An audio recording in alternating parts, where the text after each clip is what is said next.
Welcome back to Primetime News and a special welcome to those watching on OneSpotMedia.com. Up first this evening, growing calls for effective interventions to deal with mentally ill persons in major towns across the island who are posing a danger to members of the public. It comes after a well-known laborer in St. Anne met a tragic end when he was beheaded by a mentally ill man in the town.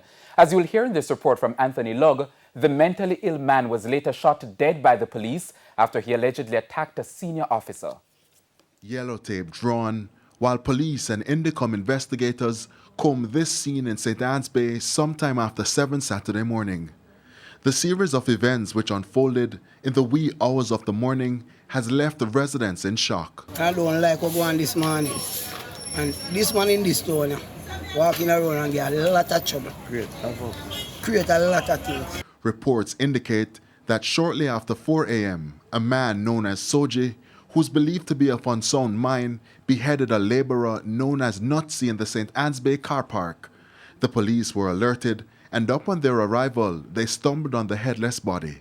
The officers then proceeded to an old building where it's believed Soji resides. It was at that location the lawmen found the head of the deceased in a fire. Several attempts were made to get the person from the building. The fire department was also contacted and the blaze put out. At approximately 6:15 a.m., the person of unsound mind attacked a member of the police party and attempted to inflict wounds to the police officer.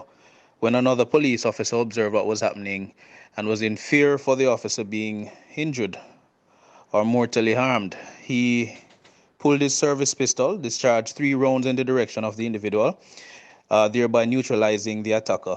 He was rushed to hospital where he died while undergoing treatment.